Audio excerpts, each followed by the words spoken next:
Assalamualaikum warahmatullahi wabarakatuh. Waalaikumsalam warahmatullahi wabarakatuh. Terima kasih atas waktunya dari guru-guru teman BK Hebat. Untuk kali ini saya ingin mempresentasikan tentang 7 jurus BK. Tapi sebelum kita melakukan untuk pendampingan ini tentang 7 jurus BK, sebaiknya kita berdoa dulu biar apa yang kita lakukan, apa yang kita laksanakan di hari ini berjalan dengan lancar. Doa saya izin ya. Berdoa sesuai dengan keyakinan masing-masing. Allah berdoa dimulai.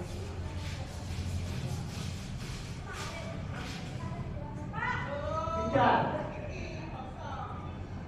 Kayaknya tidak ya. Baik, terima kasih. Berdoa selesai. Untuk berbagi praktik baik implementasi 7 jurus BK Hebat pada SMP Negeri 1 Balong, saya di sini sebagai Cafasda akan memperkenalkan tentang 7 jurus BK. 7 jurus BK yang pertama adalah kenali potensi, di mana proses identifikasi dan pemahaman mendalam terhadap potensi, minat dan bakat seseorang, terutama siswa, untuk membantu mereka mengoptimalkan mengembangkan diri dan karir di masa depan. Jurus yang kedua adalah kelola emosi. Kemampuan untuk mengenali pengelolaan dan menyikapi emosi dengan bijak, baik positif maupun negatif. Jurus yang ketiga, tumbuhkan resiliensi, yang mana keterampilan untuk membantu seseorang, terutama anak-anak, bangkit kembali dari kesulitan dengan mengajarkan daya renting, sehingga ketika anak-anak itu terpuruk dalam suatu permasalahan, mereka bisa bangkit lagi dengan dirinya sendiri tanpa kita membantu solusi. Jadi mereka akan berpikir positif. Yang keempat adalah jurus jaga konsistensi, metode untuk membangun kebiasaan positif, kesadaran dan kedisiplinan. Yang mungkin anak-anak kita itu masih kurang disiplin dalam hal belajar. Tuh, jadi di jurus 4 ini nanti membangun bagaimana anak-anak itu berdisiplin. Yang kelima adalah jurus koneksi. Salah satu dari 7 jurus dalam program BK Hebat yang bertujuan untuk membangun hubungan yang efektif melalui komunikasi efektif.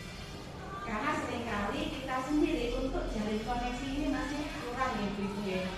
Jadi di dalam jurus BK Hebat ini kita juga ada jalin koneksi.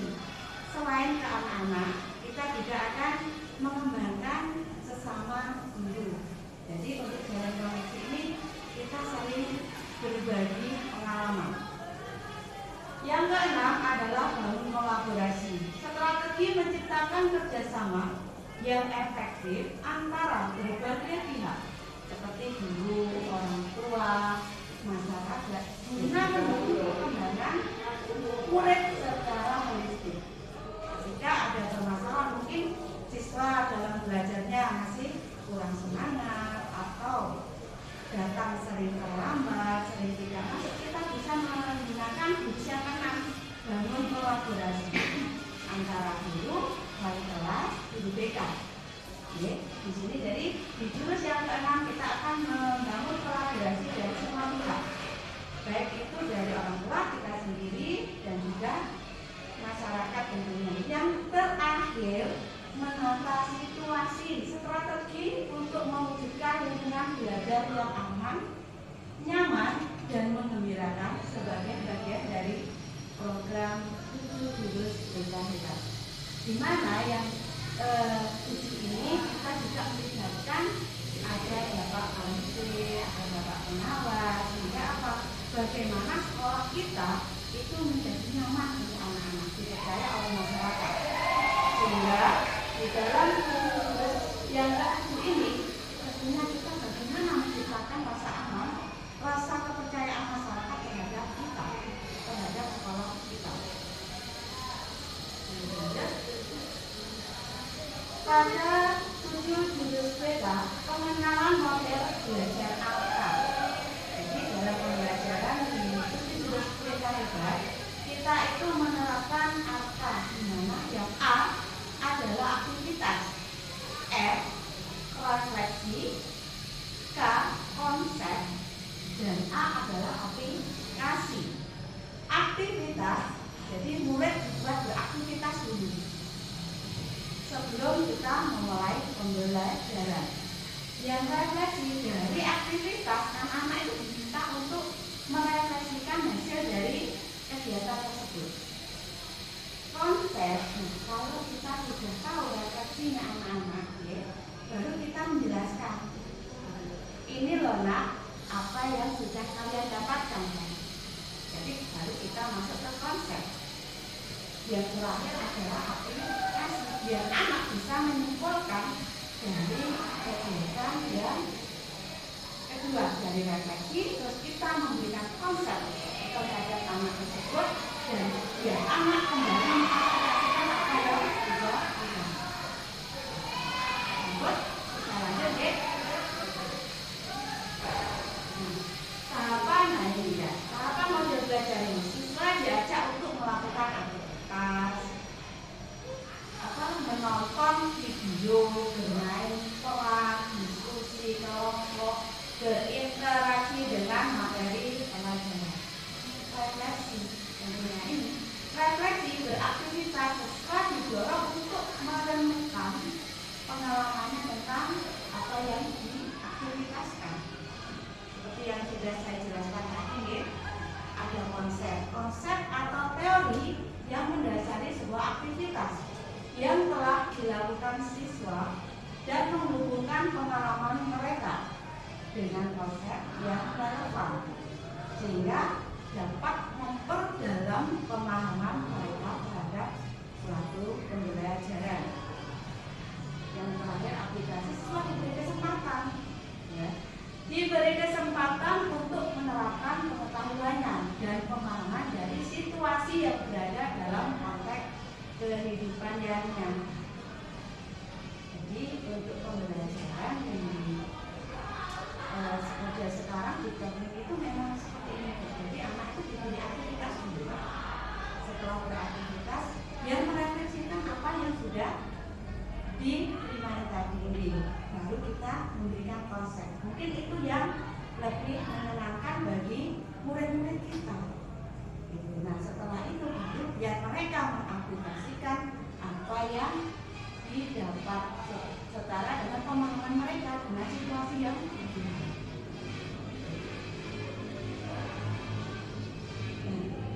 Pada implementasi ke anak, saya kemarin mengenalkan tentang jurus yang pertama, yaitu kenali potensi.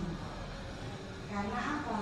Saya melihat putra-putri kita dalam mengenali potensi ini kan belum paham, belum tahu saya itu belajarnya seperti apa. Dan saya sering mendapatkan manfaat ketika bapak ibu guru itu mengajar. Bu, arek iki lho, kok mlaku wae nek dikongkon dikai tugas, kurang bisa memperhatikan. Gitu ya. Berjalan saja, tidak mau nulis, tidak mau mengerjakan. Tuh, sehingga saya tergoda untuk membuat jurus 1 kenali potensi, yaitu tentang gaya belajar. Nah, tahapan yang saya lakukan yaitu mengajak murid untuk melakukan tes gaya belajar melalui web http akupintar.id. Nah, hasilnya seperti ini. Kemarin memang saya ambil bukan berdasarkan tapi acak gitu. Kemarin saya ambil di kelas 8G. Dan dari hasil tes gaya belajarnya ternyata dari 32 anak itu auditornya ada 8 murid atau 8 siswa. Yang kinestetik sama visual ternyata imbang. 11 dan ada anak siswa yang satu tidak mengerjakan ya karena mungkin terkendala, jadi yang satu juga izin sakit. Jadi hasilnya seperti ini ya. Siswa yang auditori 8, yang kinestetik 11 dan yang visual itu juga 11. Berarti antara visual sama kinestetik imbang ini kayak yang di kelas 8G. Nah, tahapan refleksinya.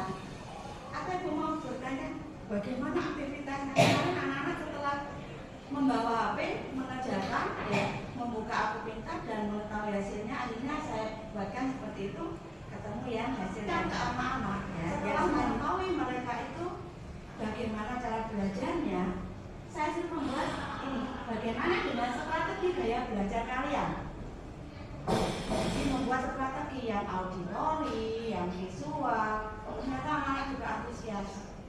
Bagaimana membuat strategi belajarnya, bukan hanya pokoknya teko sekolah, tidak seperti itu.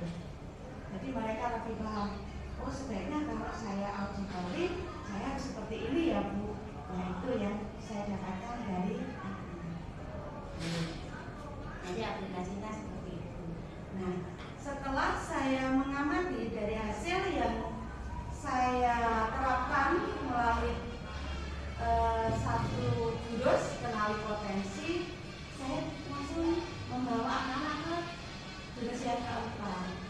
Kenapa? Karena memang mereka ternyata dalam pembelajaran itu masih kurang paham, kurang bisa bagaimana saya harus mengimplementasikan cara atau gaya belajar saya. Nah, akhirnya saya berpikir jurus 4 ini yang harus saya lanjutkan.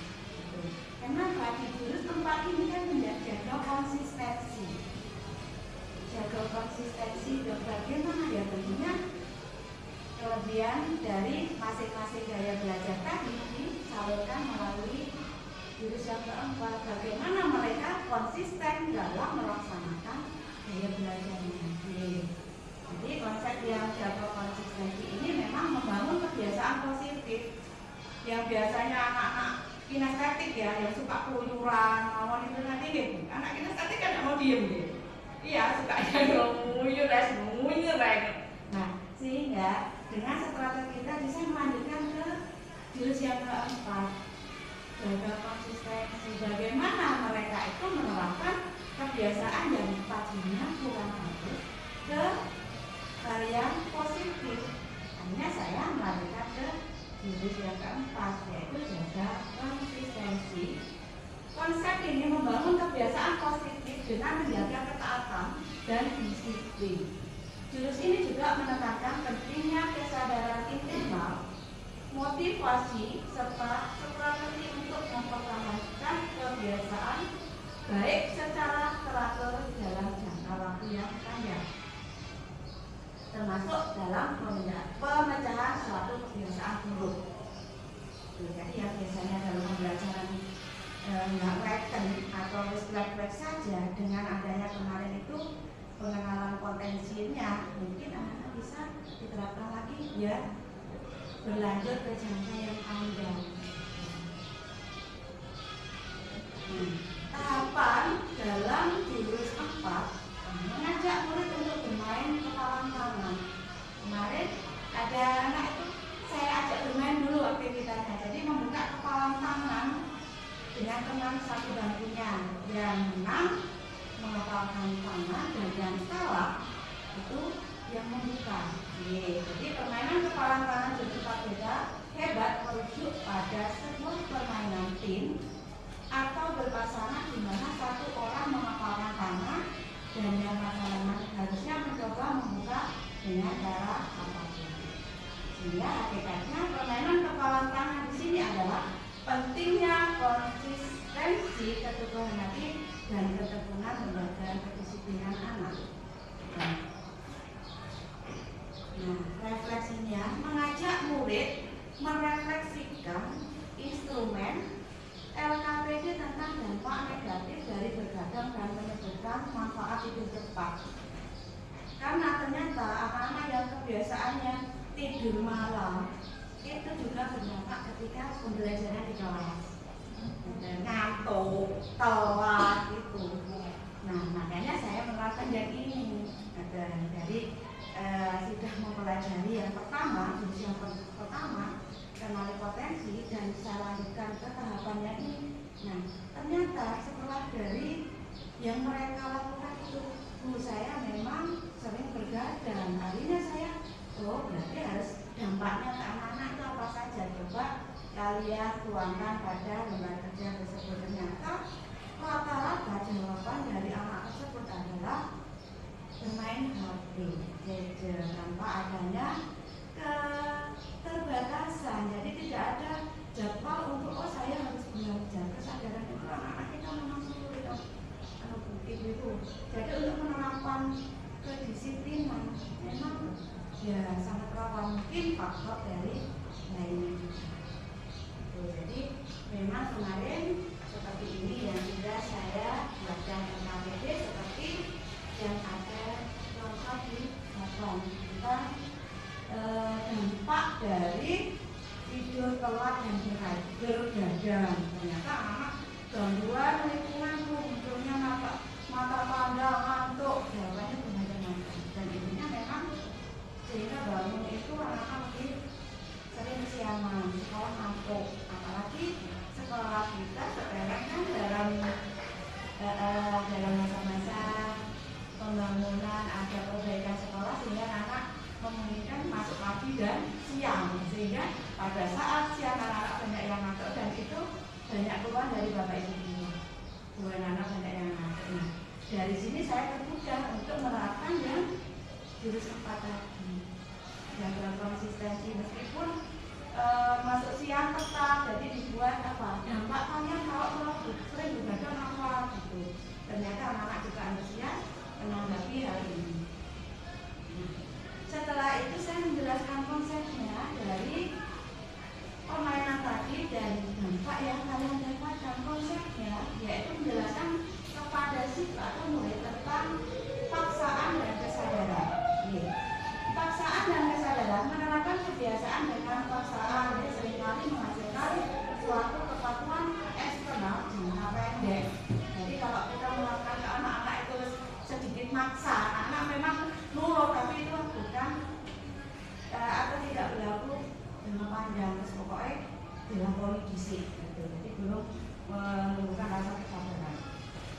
Menerapkan kebiasaan dengan paksaan seringkali menghasilkan suatu kepatuhan eksternal jangka pendek. Murid mungkin melakukan tindakan yang diinginkan karena takut. Namun efektivitasnya cara ini cenderung rapuh dan tidak berkelanjutan.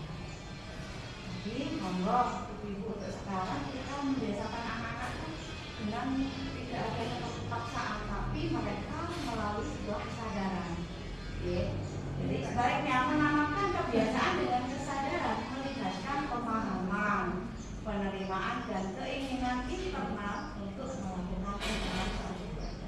Makanya pada pembelajaran kita itu diterapkan alka tadi biar anak-anak bisa merefleksikan. Mungkin anak-anak lebih aktif seperti itu.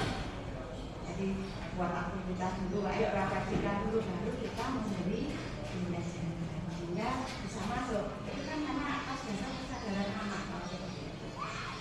Tapi kalau kita memaksa, memang menurut anak-anak, tetapi ya itu tadi hanya bersifat senang. Nah, aplikasinya mengajak murid untuk membuat rencana, membiasakan tidur cepat lebih awal, jadi itu biar bisa terjadi kebiasaan yang dipaksa. Kesimpulannya dari jurus 4 dan konsistensi dalam program studi jurus hebat adalah konsistensi kunci utama untuk membangun kebiasaan baik secara jangka panjang yang melalui kedisiplinan teratur dan bertujuan untuk membimbing siswa atau murid secara konsisten dalam menumbuhkan kebiasaan positif dan menghilangkan kebiasaan negatif. Itu yang saya terapkan masih dua jurus, yaitu kenali potensi dan jaga konsistensi. Terima kasih. Dari sini dari yang sudah saya paparkan dan saya sudah mengimplementasikan tentang jurus BK dua jurus BK, saya minta dukungan dari ibu-ibu yang ada di sini bagaimana untuk langkah selanjutnya kita dalam menerapkan 7 jurus BK. Monggo saya aturi, baik itu masukan atau mungkin ada pendapat atau sekedar bertanya dari Rika. Saya ingin mengucapkan dulu. Tadi kan dulu memaparkan implementasi pada dulu satu yang diterapkan pada anak-anak, yaitu melakukan tes gaya belajar melalui website Aptintar. Website Aptintar ini bisa tolong dijelaskan bagaimana cara kerja atau langkah-langkah supaya kita bisa menerapkan ke anak-anak.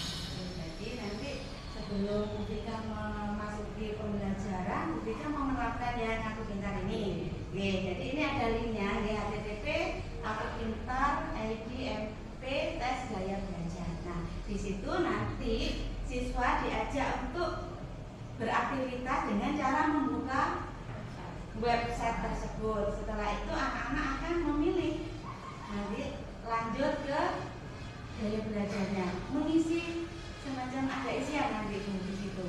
Jadi anak-anak mengisi tentang tes gaya belajar. Nah, sampai awal sebelumnya anak-anak kan membuka tes Aku Pintar. Setelah itu ada mulai mengerjakan. Nah, itu anak-anak sudah bisa mengerjakan.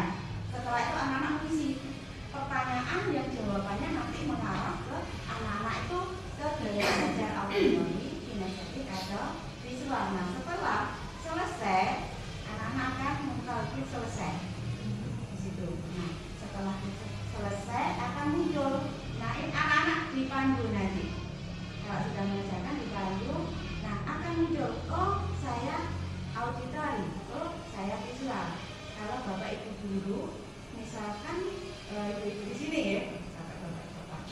Kalau ibu-ibu mau menerapkan ini, sebaiknya menggunakan Google Form boleh, atau dicatat secara manual. Loh, hasil eksamen apa? Nah, hasil eksamen apa? Kalau misalkan kita tidak menyiapkan Google Form untuk jawaban anak-anak, jadi nanti akan keluar kok gaya belajarnya anak-anak itu visual, auditory atau kinestetik. Oke. Mungkin ada yang lain, monggo. Oke, bertanya aku beri masukan ini. Oke, bertanya. Antara tadi disebutkan dengan paksaan dengan Kesadaran. Oke. sedangkan siswa kalau tidak dipaksa juga Sulit. Oke. Bagaimana untuk Trik. trik atau ciri-cirinya kita memberi masukan bahwa biar kamu itu sadar. Oke. Nah, makanya tadi anak-anak saya perumpamakan, dibuat permainan dulu Bu. Oke, sebentar saya buka lagi yang ke tahap 4. Aktivitasnya anak-anak itu dibuat bermain dulu supaya mereka itu paham apa sih yang dikatakan paksaan, apa sih yang kesadaran. Karena ada 2 permainan kepala tangan. Jadi paksaan ketika anak-anak itu membuka kepala tangan dengan cara memaksa, yang pertama itu ya. Nah, merujuk pada sebuah permainan tim atau pasangan di mana satu orang mengepalkan tangan dengan sekuat tenaga, dibuka dengan cara apapun, Nah, yang kedua sebenarnya ada permainan kedua, bagus sebenarnya tanya ini. Yang kedua sama membuka kepala tapi dengan tidak memaksa. Jadi silakan buka kepala tangan teman kalian dengan cara tidak menyentuh. Diumpamakan seperti itu. Anak sekarang Bu, kalau kita cerita tanpa ada pembuktian kan susah yang memahami. Sehingga saya buatkan permainan seperti itu. Nah, ketika sudah melaksanakan apa yang bisa kamu ambil. Ketika anak-anak yang pertama kan harus dipaksa membuka tangan. Ya apa caranya buka tangan dengan cara menyentuh. Maksa. Nah, itu. Yang kedua dengan cara tidak menyentuh. bagaimana Bu dengan cara tidak menyentuh? Akhirnya ada pertanyaan, referensinya anak-anak. Nah itu kita memasukkan. Nah itu loh nak, kalau kita dengan cara terpaksa, sakit kan ketika kalian memaksa buka kepala tangan, kalau segala sesuatu bilang melukai, iya melukai, akhirnya ada yang kecakar, kayak gitu nih. Akhirnya gitu, dan itu mungkin akan menimbulkan rasa sakit ke anak ya. Hingga ada yang sampai sakit, ada yang agak emosi kemarin gitu ketika permainan itu. Karena apa, saking menahan sakit. Karena dia mempertahankan aku kalau aku nanti terbuka. Nah itu kan diibaratkan sebuah egonya anak. Kalau ego itu dipertahankan, ya kan seperti itu. Tapi kalau dengan kesadaran, oh saya melakukan ini tanpa ada paksaan, misalkan contoh kecil kita membuat rencana belajar.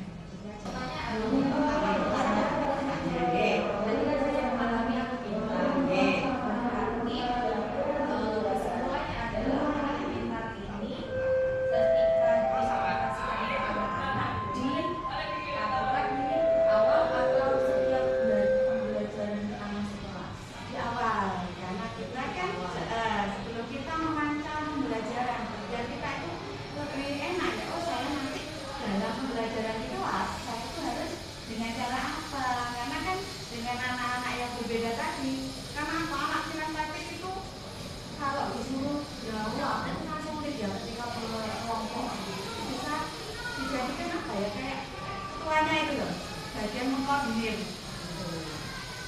Jadi anak-anak itu yang kinestetik daripada kita itu jengkel, anak itu kok gak ngerjain ya itu kita ya kita dalam membayangkan KTP, apalagi dengan ya selalu ini mampu mungkin bisa menghasilkan itu saya harus belajar.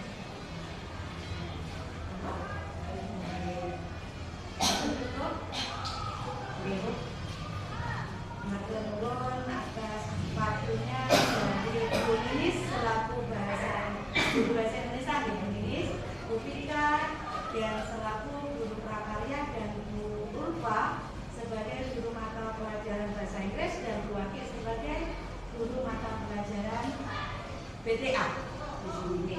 Terima kasih, kita di sini hanya sharing sebagai sesama pendidik. Bukan berarti saya di sini memberikan dengan semua, tapi di sini kita berkolaborasi bagaimana meningkatkan hasil ke anak-anak supaya anak-anak itu menyadari ya akan pentingnya sebuah pendidikan. Terima kasih atas waktunya. Sebelum kita mengakhiri untuk kegiatan sharing BK tentang 7 jurus sepeda hebat dengan guru mata pelajaran, dan terima kasih atas kolaborasinya di hari ini. Maka sebelum kita mengakhiri, kita berdoa dulu. Semoga apa yang kita dapatkan hari ini bisa bermanfaat.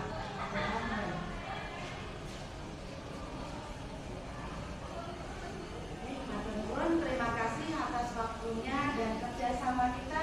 Semoga di masa yang akan datang kita tetap berkolaborasi dan bisa menuntaskan anak-anak sampai ke jenjang keberhasilan. Saya di sini sebagai guru BK Caplasda Kabupaten Jember. Saya ucapkan terima kasih. Wassalamualaikum warahmatullahi wabarakatuh. Waalaikumsalam.